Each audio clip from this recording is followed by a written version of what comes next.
मित्रों नमस्कार, यह हमारा YouTube चैनल संस्कृत स्वर्गम है। इसे सब्सक्राइब करें और नोटिफिकेशंस के लिए बेल आइकन पर क्लिक करें। परोपकाराय फलन्ति वृक्षा, परोपकाराय वहन्ति नद्ये, परोपकाराय दुहन्ति गावः, परोपकारार्थ इदं शरीरम्। नमस्ते मित्रों, परोपकार से बढ़कर के कोई धर्म नहीं है और छात्र से बढ़कर के अध्यापक के लिए कोई बड़ा काम नहीं। इस परोपकार की भावना के कारण ही मन में इस कोरोना काल में भाव जगा कि बच्चों का हित करना चाहिए और उस हित को करने के लिए नित्य प्रति मैं आप सब लोगों के सामने प्रस्तुत हूँ। रोज नया नया टॉपिक लेकर के जो हमारी संस्कृत भाषा को सीखने में हमारा बहुत बड़ा सहयोग हो सकता है।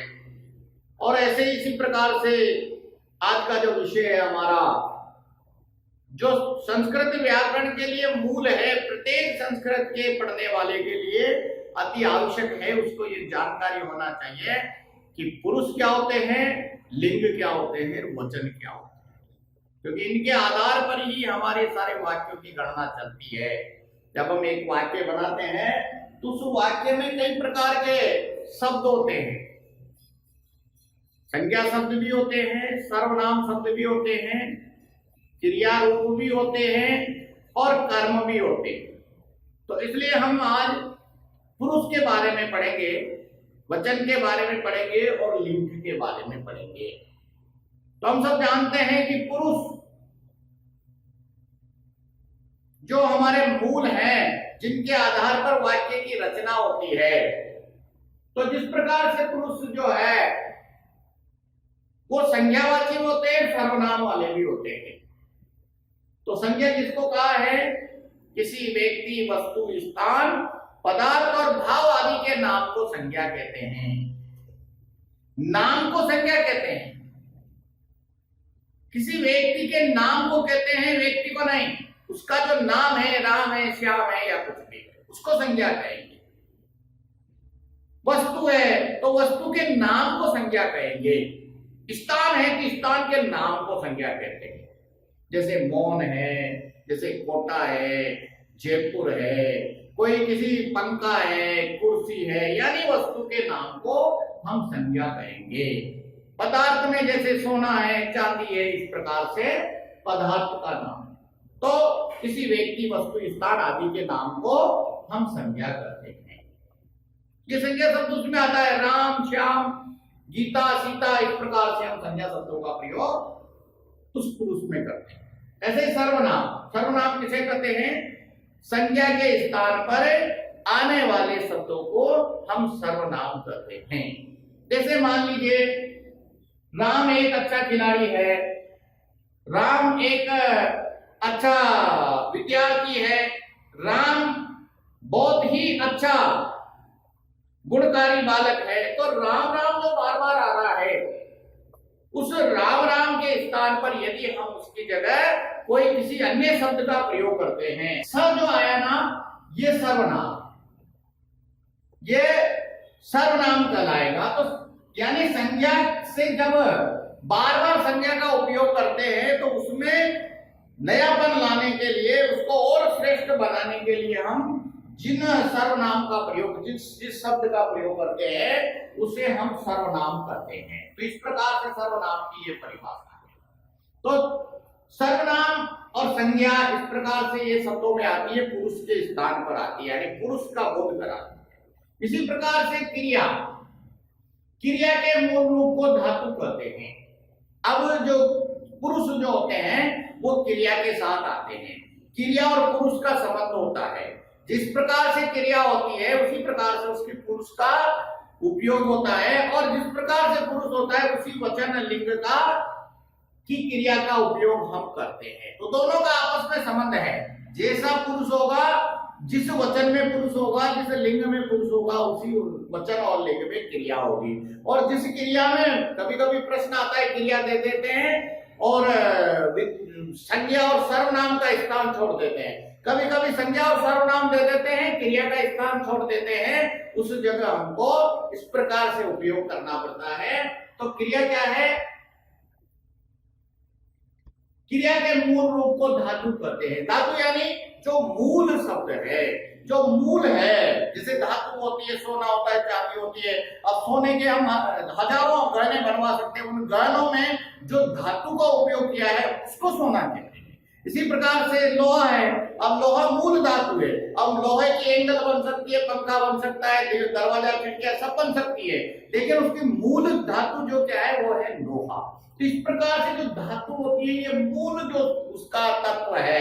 जैसे मान लीजिए पट धातु है, अब पट क्या है? ये मूल शब्द है। अब इसके हजारों शब्द बन सकते हैं, पटती, पटत, पटती, पटिशति, पटिशता, अपटता, पटता, पटन। इस प्रकार से कई शब्द बनाए जा सकते हैं। अलग अलग लकारों में अलग अलग शब्दों की रचना हो सकती है, लेकिन मूल शब्द क्या है उसके? पट।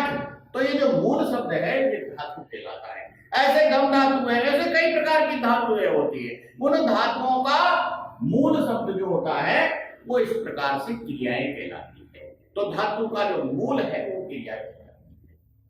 कर्ता, क्रिया, कर्म, तीन शब्द मूल होते हैं किसी भी वाक्य में। तो क्रिया जो होता है उससे कार्य का संपादन होना बताया जाता है कि काम क्या हो रहा है, किस प्रकार से काम हो रहा है। तो ऐसे जो काम की जो क्रियाएं होती है उनको, उनका मूल जो होता है उसको हम धातु कहते हैं। क्रियाएं पुरुषों में होती है। क्रियाएं पुरुषों में तीन पुरुष होते हैं क्रियाओं, यानी पुरुष के आधार पर क्रियाओं का उपयोग किया जाता है। तो तीन प्रकार से पुरुष होते हैं उसमें, प्रथम पुरुष, मध्यम पुरुष और उत्तम पुरुष। आज हम इन सब की जानकारी, इनकी पहचान कैसे होती है इसके बारे में पढ़ने वाले हैं, क्योंकि पुरुष की पहचान के बिना हम वाक्य को ठीक प्रकार से लिख नहीं सकते, उसको पढ़ नहीं सकते। तो प्रथम पुरुष, मध्यम पुरुष और उत्तम पुरुष, ये तीन पुरुष जो है तीनों क्रियाओं में होते हैं। जैसे मैंने यहाँ पर लिख रखा है, प्रथम पुरुष में पढ़ती, पठत, पठन्ति, मध्यम में पढ़सी, पठता, पठत, उत्तम में पठामी, पठावो, पठामः। अब मान लीजिए कि इसका हमको उपयोग करना है, किसी वाक्य में उपयोग करना है। जैसे मान लीजिए कि राम विद्यालय जाता है, तो ये वाक्य है। अब इस वाक्य में हमको पुरुष को जानना है, तो पुरुष को कैसे जानेंगे? तो पुरुष को जानने के लिए हमको क्या करना पड़ेगा? इसका संस्कृत करना है। अब संस्कृत करने के लिए जैसे रामः विद्यालयम गच्छति, इस प्रकार से हुआ ये। अब ये गच्छति जो है ये क्या है? गम धातु का प्रथम पुरुष का एक वचन। तो गम धातु प्रथम पुरुष का एक वचन होने के कारण से जो संज्ञा शब्द आया है वो भी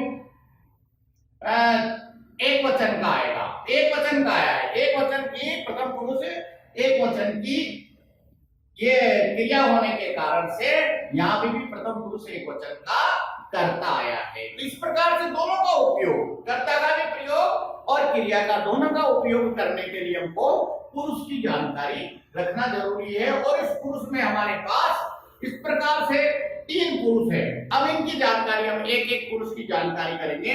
जैसे उत्तम पुरुष है, उत्तम पुरुष कैसे पहचानेंगे हम? इसी वाक्य में कोई भी आ गया, जैसे मान लीजिए कि अहम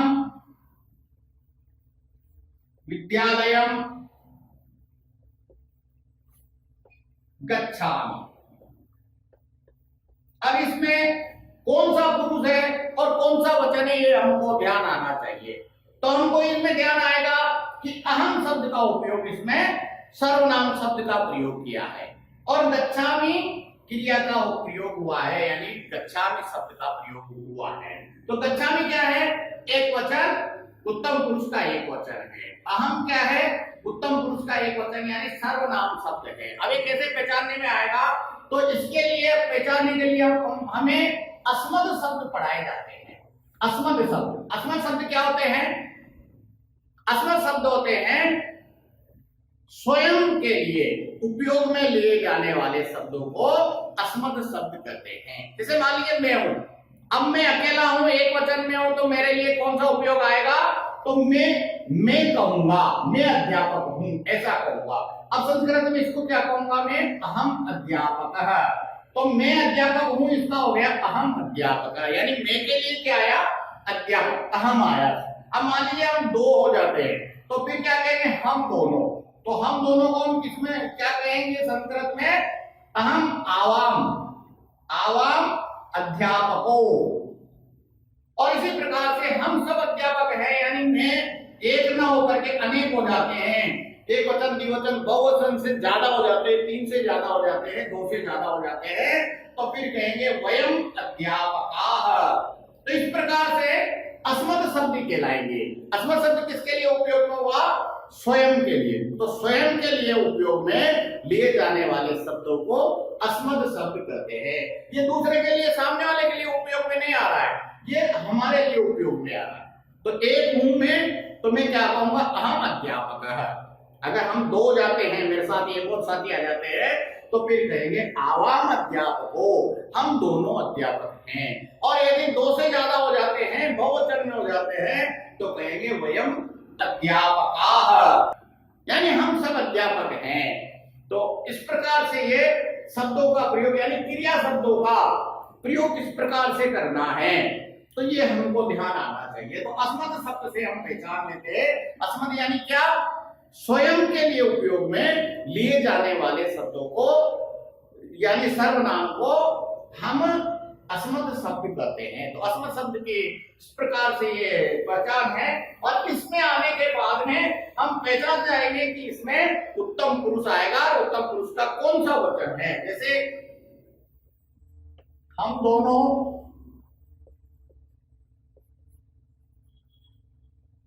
फल खाते हैं। अब इसका जब अनुवाद करना है तो क्या करना है हमको? हम दोनों का मतलब द्विवचन में हो गया। अब द्विवचन में हम दोनों आया, तो यानी अहम आवाम वयम, यानी अस्मत् शब्द आया है। अस्मत् शब्द आया है, तो फिर इसका हम दोनों का क्या आ जाएगा? अहम में अहम, आवाम, वयम। तो यहां पर आ जाएगा आवाम फलम खाते हैं। अब क्रिया कौन सी आएगी? आवाम द्विवचन है, तो क्रिया भी द्विवचन आएगी। तो क्या आ जाएगा? खादावः, हम दोनों फल खाते हैं।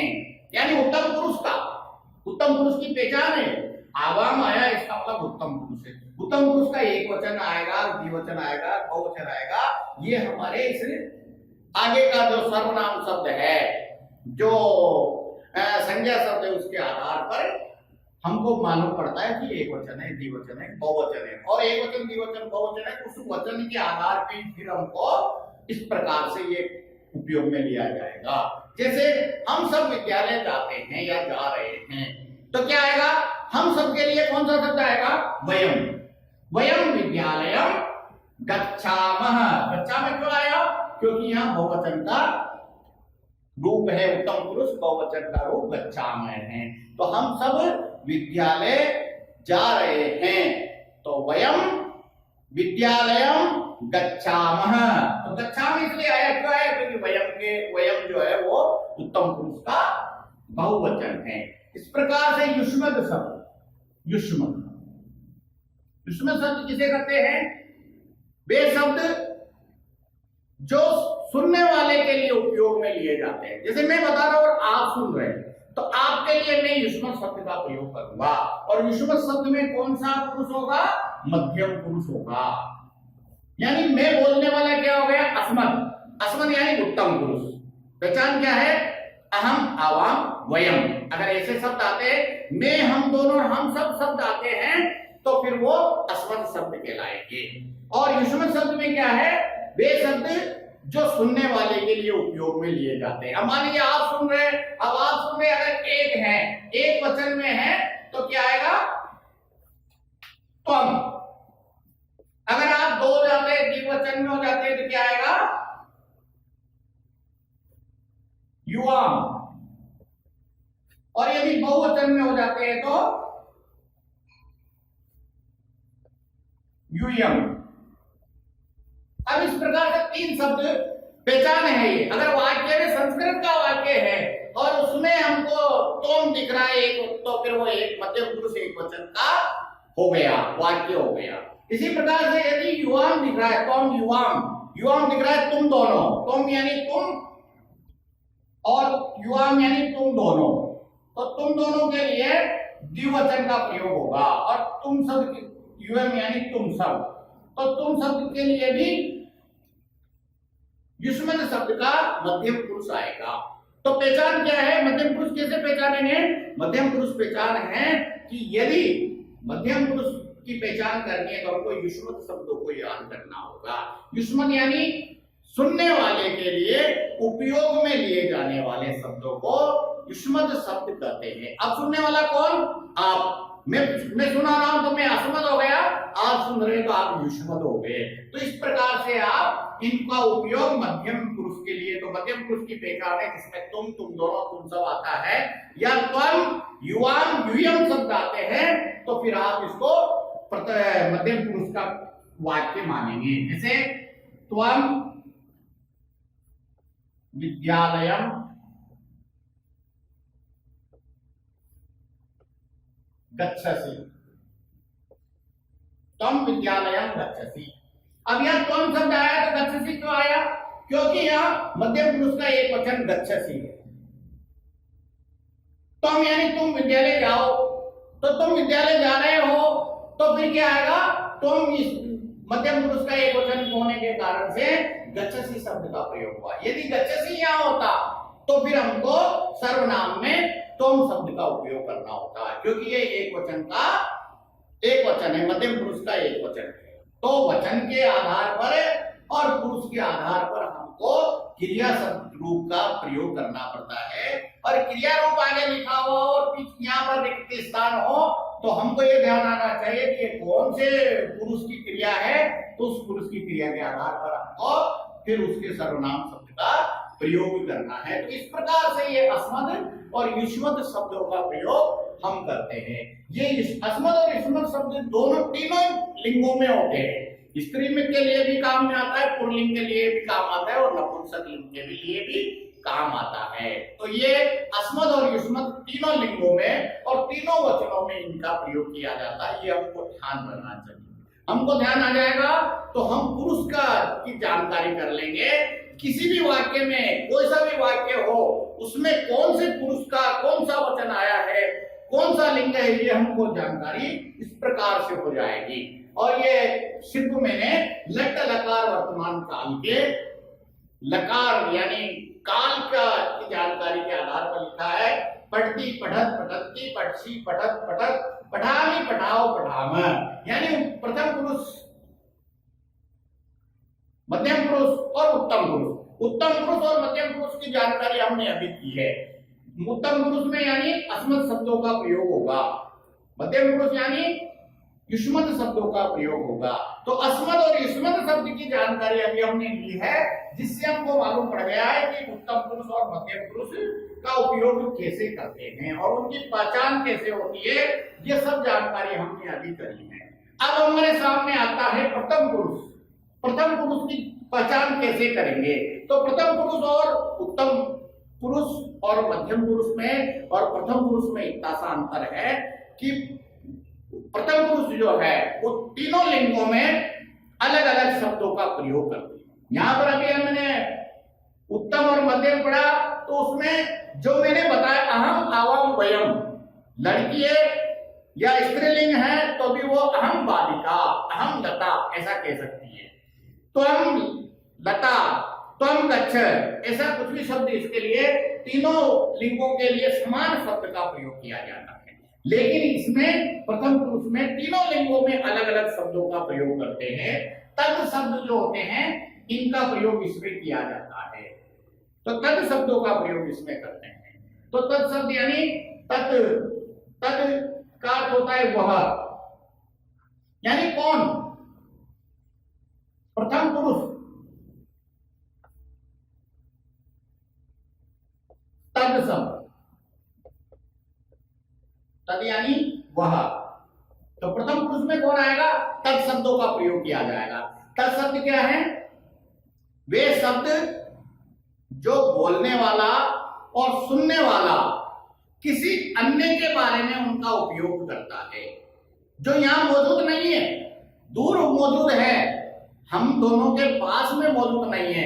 जैसे मान लीजिए मैं कहता हूं कि किसी के बारे में पूछता हूं वो कहां गया, तो आप कहेंगे वो तो कहीं दूर गया या वो वहां कार्य कर रहा है, तो वह शब्द का प्रयोग हुआ, यानी वो हमारे मध्य में उपस्थित नहीं है। तो अस्मद और युष्मद जिस व्यक्ति के बारे में बात करते हैं उसको हम तत् शब्द कहते हैं। उसके लिए तीनों लिंगों में, तीनों वचनों में अलग अलग शब्द का प्रयोग किया जाता है।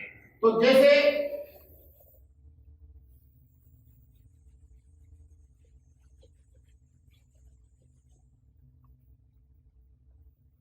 मान लीजिए पुल्लिंग शब्द है,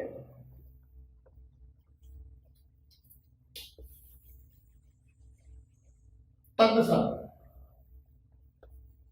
यानी वह,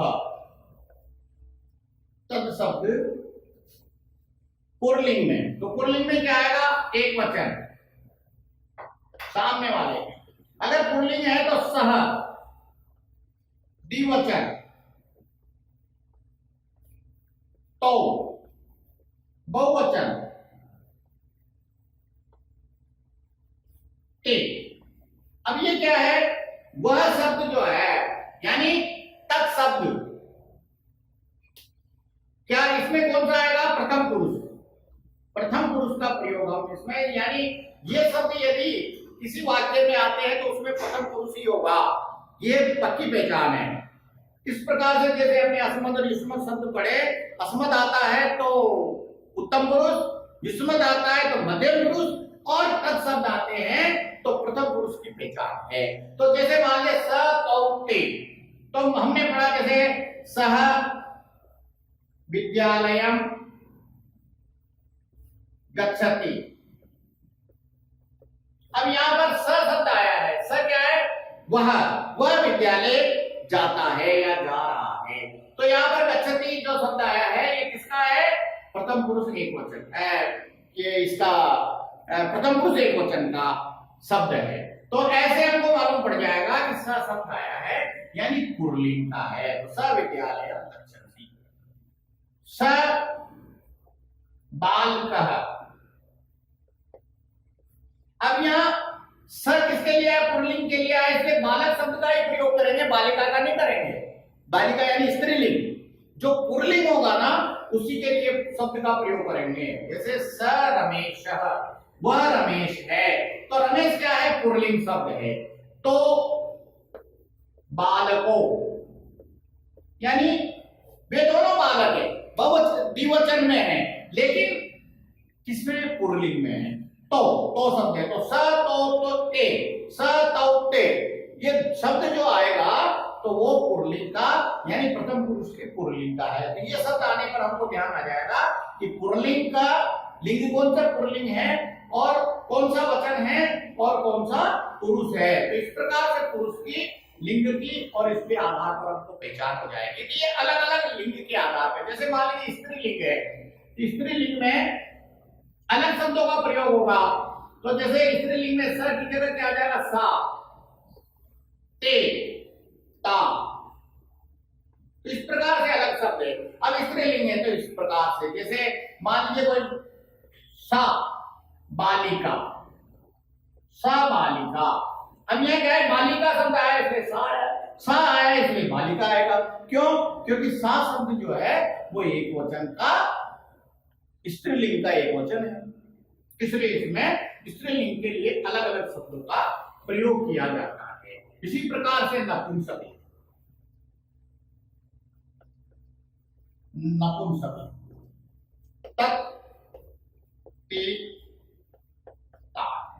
तत्ते तानी। अब ये तत्ते तानी जो शब्द है नपुंसक लिंग के लिए है। हम लिंग पढ़ेंगे अभी, इसके बाद में हम वचन भी पढ़ेंगे, लिंग भी पढ़ेंगे, तो कैसे इसका आता है। लेकिन अगर ये शब्द आता है तो जैसे नपुंसक लिंग के शब्द है, जैसे कलम, तो तत्कलम, तत्कलमम। दो है तो ते पुस्तके, तानि पुस्तकानि, तानि फलानि, तत्फलम, ते फला, ते फले, इस प्रकार से शब्द आएगा। तो यानी ये सबके लिए, और इनका हिंदी जो है वो सबके लिए एक ही अर्थ आता है। अगर एक वचन में है तो वह आएगा, वह आएगा, वह आएगा। सा यानी वह, तत् यानी वह, और दो है तो वे दोनों, दो के लिए द्विवचन में आ रहा है, और ते है तो वे सब, यानी सबके लिए एक ही इस प्रकार से ये उपयोग में लिए जाते हैं। तो ये हमारे क्या है, पुरुष। पुरुष की पहचान किससे होगी? ऐसे अस्मद, युष्मद और तत् शब्दों से हम पुरुष की पहचान कर सकते हैं। इनको याद करके हम पुरुष पहचान सकते हैं। और पुरुष में यदि अस्मद शब्दों का प्रयोग करेंगे तो उसमें उत्तम पुरुष होगा, यदि युष्मद शब्दों का प्रयोग करेंगे तो उसमें मध्यम पुरुष होगा, और यदि हम तत् शब्दों का प्रयोग करेंगे तो उसमें प्रथम पुरुष होगा। ऐसे तीन प्रकार के पुरुष, और इनकी पहचान हमने पढ़ी है। ये बहुत जरूरी है। किसी भी वाक्य में यदि हमको ठीक प्रकार से वाक्य बनाना है, उसके लिंग को ठीक प्रकार से पहचानना है, उसके वचन को ठीक प्रकार से पहचानना है, और उसके पुरुष को ठीक प्रकार से पहचानना है, तो फिर ये जानकारी होने के बाद में हम किसी भी प्रकार की गलती को दोहराने की कोई गुंजाइश नहीं रहेगी। इसलिए हम पुरुष पढ़ेंगे और ध्यान करेंगे तो हमको ज्ञान आ जाएगा।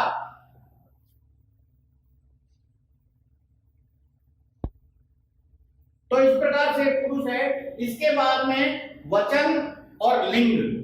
वचन क्या होते हैं, लिंग क्या होते हैं, इसके बाद में हम अगला वीडियो जो देखेंगे इस प्रकार से वचन और लिंग का प्रयोग करेंगे, और उनका कैसे प्रयोग करते हैं ये हम समझेंगे। आज का ये जो टॉपिक है ये मुझे लगता है आपको बहुत अच्छा लगेगा, बहुत आपको फायदा पहुंचाने वाला होगा। पुरुष की जानकारी आपको तुरंत हो जाएगी।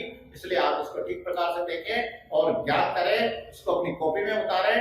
जय श्री राम। बहुत बहुत धन्यवाद आपको।